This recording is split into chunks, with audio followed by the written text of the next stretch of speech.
마태복음 16장. 바리새파 사람들과 사두개파 사람들이 와서 예수를 시험하느라고 하늘로부터 내리는 표징을 자기들에게 보여달라고 요청하였다. 예수께서 그들에게 말씀하셨다. 너희는 저녁 때에는 하늘이 붉은 것을 보니 내일은 날씨가 맑겠구나 하고, 아침에는 하늘이 붉고 흐린 것을 보니 오늘은 날씨가 굳겠구나 한다. 너희는 하늘의 징조는 분별할 줄 알면서 시대의 징조들은 분별하지 못하느냐? 악하고 음란한 세대가 표징을 요구하지만 이 세대는 요나의 표징밖에는 아무 표징도 받지 못할 것이다. 그리고 나서 예수께서는 그들을 남겨두고 떠나가셨다. 제자들이 건너편에 이르렀는데 그들은 빵을 가져오는 것을 잊었다. 예수께서 그들에게 말씀하셨다. 너희는 바리새파 사람들과 사두개파 사람들의 누룩을 주의하고 경계하여라. 그들은 서로 수군거리며 말하였다. 우리가 빵을 가져오지 않았구나. 예수께서 이것을 아시고 말씀하셨다. 믿음이 적은 사람들아, 어찌하여 너희는 빵이 없다는 것을 두고 서로 수군거리느냐? 너희는 아직도 깨닫지 못하느냐? 5,000명이 먹은 그 빵 5개를 기억하지 못하느냐? 부스러기를 몇 광줄이나 거두었더냐? 또한 4,000명이 먹은 그 빵 7개를 기억하지 못하느냐? 부스러기를 몇 광줄이나 거두었더냐? 내가 빵을 두고 너희에게 말한 것이 아님을 너희는 어찌하여 깨닫지 못하느냐? 바리새파 사람들과 사두개파 사람들의 누룩을 경계하여라. 그제서야 그들은 빵의 누룩이 아니라 바리새파 사람들과 사두개파 사람들의 가르침을 경계하라고 하시는 말씀인 줄을 깨달았다. 예수께서 빌립보의 가이사랴 지방에 이르러서 제자들에게 물으셨다. 사람들이 인자를 누구라고 하느냐? 제자들이 대답하였다. 세례자 요한이라고 하는 사람들도 있고 엘리야라고 하는 사람들도 있고 예레미야나 예언자들 가운데에 한 분이라고 하는 사람들도 있습니다. 예수께서 그들에게 물으셨다. 그러면 너희는 나를 누구라고 하느냐? 시몬 베드로가 대답하였다. 선생님은 살아계신 하나님의 아들 그리스도십니다. 예수께서 그에게 말씀하셨다. 시몬 바요나야, 너는 복이 있다.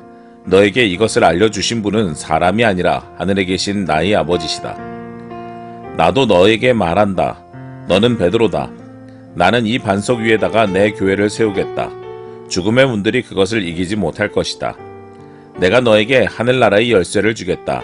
내가 무엇이든지 땅에서 매면 하늘에서도 매일 것이요 땅에서 풀면 하늘에서도 풀릴 것이다. 그때 예수께서 제자들에게 엄명하시기를 자기가 그리스도라는 것을 아무에게도 말하지 말라고 하셨다. 그때부터 예수께서는 자기가 반드시 예루살렘에 올라가야 하며 장로들과 대제사장들과 율법학자들에게 많은 고난을 받고 죽임을 당해야 하며 사흘째 되는 날에 살아나야 한다는 것을 제자들에게 밝히기 시작하셨다. 이에 베드로가 예수를 따로 붙들고 주님, 안 됩니다. 절대로 이런 일이 주님께 일어나서는 안 됩니다. 하고 말하면서 예수께 대들었다. 그러나 예수께서는 돌아서서 베드로에게 말씀하셨다. 사탄아, 내 뒤로 물러가라. 너는 나에게 걸림돌이다. 너는 하나님의 일을 생각하지 않고 사람의 일만 생각하는구나. 그때 예수께서는 제자들에게 말씀하셨다.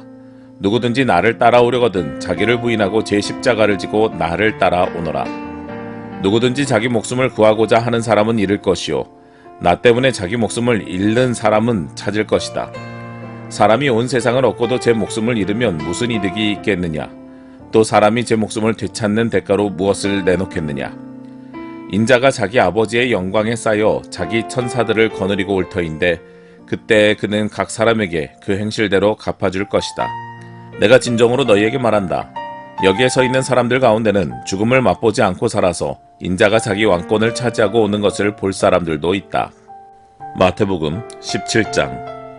그리고 엿새 뒤에 예수께서는 베드로와 야고보와 그의 동생 요한을 따로 데리고서 높은 산에 올라가셨다. 그런데 그들이 보는 앞에서 그의 모습이 변하였다. 그의 얼굴은 해와 같이 빛나고 옷은 빛과 같이 희게 되었다. 그리고 모세와 엘리야가 그들에게 나타나더니 예수와 더불어 말을 나누었다. 그때 베드로가 예수께 말하였다.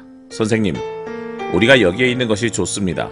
원하시면 제가 여기에다가 초막을 셋 지어서 하나에는 선생님을, 하나에는 모세를, 하나에는 엘리야를 모시도록 하겠습니다. 베드로가 아직도 말을 하고 있는데 갑자기 빛나는 구름이 그들을 뒤덮었다. 그리고 구름 속에서 이는 내 사랑하는 아들이다. 나는 그를 좋아한다. 너희는 그의 말을 들어라 하는 소리가 들려왔다. 제자들은 이 말을 듣고서 얼굴을 땅에 대고 엎드렸으며 몹시 두려워하였다. 예수께서 가까이 오셔서 그들에게 손을 대시고 말씀하셨다. 일어나거라. 두려워하지 말아라. 그들이 눈을 들어서 보니 예수밖에는 아무도 없었다. 그들이 산에서 내려올 때에 예수께서 그들에게 명하셨다. 인자가 죽은 사람들 가운데서 살아날 때까지는 그 광경을 아무에게도 말하지 말아라. 제자들이 예수께 물었다. 그런데 율법학자들은 어찌하여 엘리야가 먼저 와야 한다고 합니까? 예수께서 대답하셨다. 확실히 엘리야가 와서 모든 것을 회복시킬 것이다. 내가 너희에게 말한다. 엘리야는 이미 왔다. 그러나 사람들이 그를 알지 못하고 그를 함부로 대하였다. 인자도 이와 같이 그들에게 고난을 받을 것이다.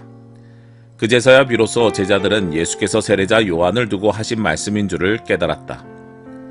그들이 무리에게 오니 한 사람이 예수께 다가와서 무릎을 꿇고 말하였다. 주님, 내 아들을 불쌍히 여겨 주십시오. 간질병으로 몹시 고통받고 있습니다. 자주 불 속에 빠지기도 하고 물 속에 빠지기도 합니다. 그래서 아이를 선생님의 제자들에게 데리고 왔으나 그들은 고치지 못하였습니다. 예수께서 말씀하셨다. 아, 믿음이 없고 삐뚤어진 세대여, 내가 언제까지 너희와 같이 있어야 하겠느냐?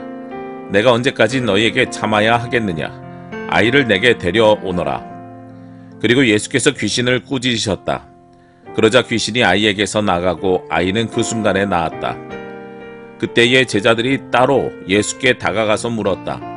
우리는 어찌하여 귀신을 쫓아내지 못했습니까? 예수께서 그들에게 대답하셨다.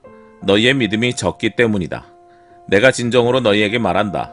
너희에게 겨자씨 하나일 만한 믿음이라도 있으면 이 산더러 여기에서 저기로 옮겨가라 하면 그대로 될 것이요 너희가 못할 일이 없을 것이다. 제자들이 갈릴리에 모여 있을 때에 예수께서 그들에게 말씀하셨다. 인자가 곧 사람들의 손에 넘어갈 것이다. 사람들은 그를 죽일 것이다. 그런데 그는 사흘째 되는 날에 살아날 것이다. 그렇게 말씀하시니 그들은 몹시 슬퍼하였다. 그들이 가버나움에 이르렀을 때에 성전세를 거두어들이는 사람들이 베드로에게 다가와서 물었다. 여러분의 선생은 성전세를 바치지 않습니까? 베드로가 대답하였다. 바칩니다. 베드로가 집에 들어가니 예수께서 먼저 말씀을 꺼내셨다. 시몬아, 내 생각은 어떠냐? 세상 임금들이 관세나 주민세를 누구한테서 받아들이느냐? 자기 자녀한테서냐? 아니면 남들한테서냐?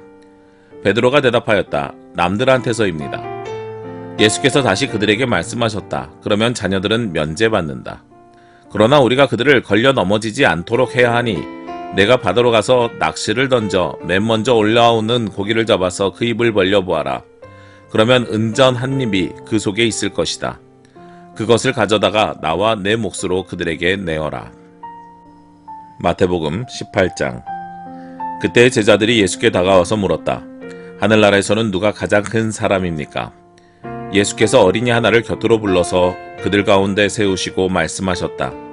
내가 진정으로 너희에게 말한다. 너희가 돌이켜서 어린이들과 같이 되지 않으면 절대로 하늘나라에 들어가지 못할 것이다. 그러므로 누구든지 이 어린이와 같이 자기를 낮추는 사람이 하늘나라에서는 가장 큰 사람이다. 또 누구든지 내 이름으로 이런 어린이 하나를 영접하면 나를 영접하는 것이다. 나를 믿는 이 작은 사람 가운데서 하나라도 걸려 넘어지게 하는 사람은 누구라도 차라리 그 목에 큰 맷돌을 달고 깊은 바다에 빠지는 편이 낫다. 사람을 걸려 넘어지게 하는 일 때문에 세상에는 화가 있다.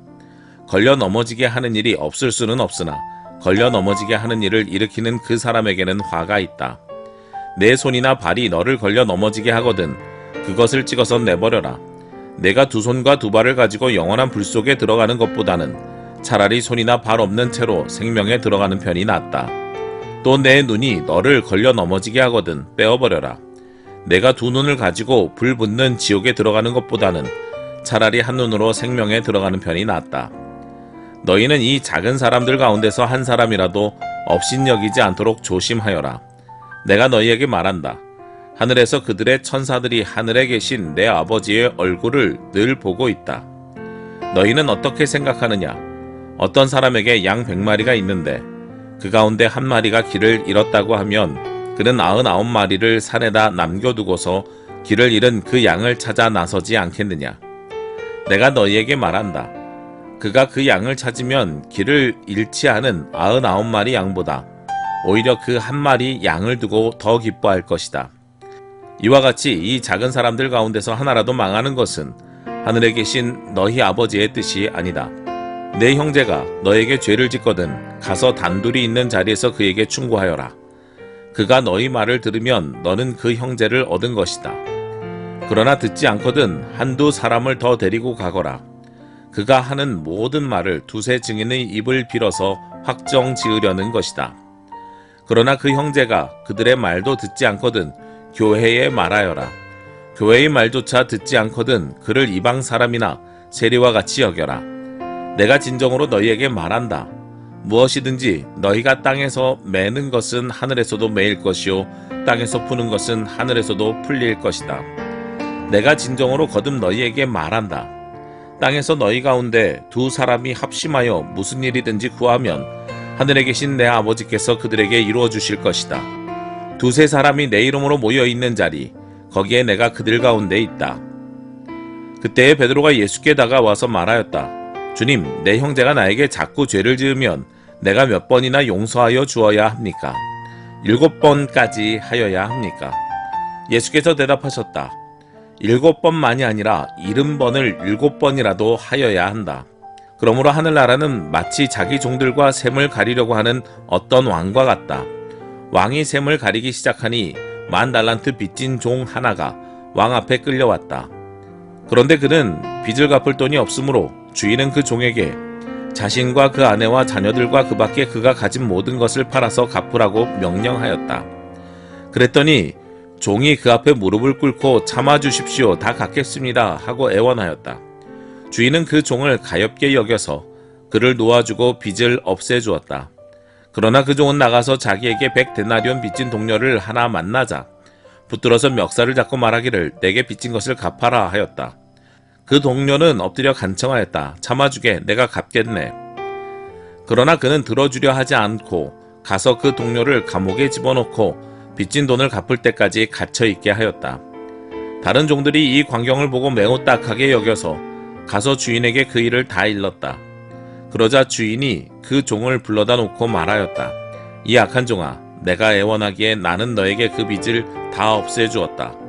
내가 너를 불쌍히 여긴 것처럼 너도 내 동료를 불쌍히 여겼어야 할 것이 아니냐. 주인이 노하여 그를 형무소 관리에게 넘겨주고 빚진 것을 다 갚을 때까지 가두어 두게 하였다. 너희가 각각 진심으로 자기 형제자매를 용서해 주지 않으면 나의 하늘 아버지께서도 너희에게 그와 같이 하실 것이다. 마태복음 19장. 예수께서 이 말씀을 마치시고 갈릴리를 떠나서 요단강 건너편 유대지방으로 가셨다. 많은 무리가 예수를 따라왔다. 예수께서는 거기서 그들을 고쳐주셨다. 바리새파 사람들이 예수께 다가와서 그를 시험하려고 물었다. 무엇이든지 이유만 있으면 남편이 아내를 버려도 됩니까? 예수께서 대답하셨다. 사람을 창조하신 분이 처음부터 그들을 남자와 여자로 지으셨다는 것과 그리고 그가 말씀하시기를 그러므로 남자는 아버지와 어머니를 떠나서 자기 아내와 합하여 둘이 한 몸이 될 것이다 하신 것을 너희는 아직 읽어보지 못하였느냐? 그러므로 그들은 이제 둘이 아니라 한 몸이다. 하나님이 짝지어 주신 것을 사람이 갈라 놓아서는 안 된다. 그들이 예수께 말하였다. 그러면 어찌하여 모세는 이혼 증서를 써주고 아내를 버리라고 명령하였습니까? 예수께서 대답하셨다. 모세는 너희의 마음이 완악하기 때문에 아내를 버리는 것을 허락하여 준 것이지 본래부터 그랬던 것은 아니다. 내가 너희에게 말한다. 음행한 까닭이 아닌데도 아내를 버리고 다른 여자에게 장가드는 사람은 누구나 간음하는 것이다. 제자들이 예수께 말하였다. 남편과 아내 사이가 그러하다면 차라리 장가들지 않는 것이 좋겠습니다. 예수께서 그들에게 말씀하셨다. 누구나 다 이 말을 받아들이지는 못한다. 다만 타고난 사람들만이 받아들인다. 모태로부터 그렇게 태어난 고자도 있고 사람이 고자로 만들어서 된 고자도 있고 또 하늘나라 때문에 스스로 고자가 된 사람도 있다.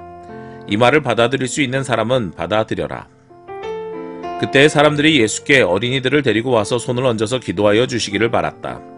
그런데 제자들이 그들을 꾸짖었다. 그러나 예수께서 말씀하셨다. 어린이들이 내게 오는 것을 허락하고 막지 말아라. 하늘나라는 이런 어린이들의 것이다. 그리고 그들에게 손을 얹어주시고 거기에서 떠나셨다. 그런데 한 사람이 예수께 다가와서 물었다. 선생님, 내가 영원한 생명을 얻으려면 무슨 선한 일을 해야 합니까? 예수께서 그에게 말씀하셨다. 어찌하여 너는 나에게 선한 일을 묻느냐? 선한 분은 한 분이다. 내가 생명에 들어가기를 원하면 계명들을 지켜라. 그가 예수께 물었다. 어느 계명들을 지켜야 합니까? 예수께서 대답하셨다. 살인하지 말아라. 간음하지 말아라. 도둑질하지 말아라. 거짓 증언을 하지 말아라. 아버지와 어머니를 공경하여라. 그리고 내 이웃을 내 몸과 같이 사랑하여라. 그 젊은이가 예수께 말하였다. 나는 이 모든 것을 다 지켰습니다. 아직도 무엇이 부족합니까? 예수께서 그에게 말씀하셨다. 내가 완전한 사람이 되려고 하면 가서 내 소유를 팔아서 가난한 사람에게 주어라. 그리하면 내가 하늘에서 보화를 차지하게 될 것이다. 그리고 와서 나를 따라라. 그러나 그 젊은이는 이 말씀을 듣고 근심을 하면서 떠나갔다. 그에게는 재산이 많았기 때문이다. 예수께서 제자들에게 말씀하셨다. 내가 진정으로 너희에게 말한다. 부자는 하늘나라에 들어가기가 어렵다. 내가 다시 너희에게 말한다. 부자가 하나님 나라에 들어가는 것보다 낙타가 바늘기로 지나가는 것이 더 쉽다. 제자들이 이 말씀을 듣고 깜짝 놀라서 말하였다. 그러면 누가 구원을 얻을 수 있습니까? 예수께서 그들을 눈여겨보시고 말씀하셨다. 이 사람은 이 일을 할 수 없으나 하나님은 무슨 일이나 다 하실 수 있다. 이 말씀을 듣고 베드로가 예수께 말하였다. 보십시오. 우리는 모든 것을 버리고 선생님을 따랐습니다. 그러니 우리가 무엇을 받겠습니까? 예수께서 그들에게 말씀하셨다. 내가 진정으로 너희에게 말한다. 새 세상에서 인자가 자기의 영광스러운 보좌에 앉을 때에 나를 따라온 너희도 12보좌에 앉아서 이스라엘 12지파를 심판할 것이다. 내 이름을 위하여 집이나 형제나 자매나 아버지나 어머니나 자식이나 땅을 버린 사람은 100배나 받을 것이요 또 영원한 생명을 물려받을 것이다. 그러나 첫째가 된 사람들이 꼴찌가 되고 꼴찌가 된 사람들이 첫째가 되는 경우가 많을 것이다.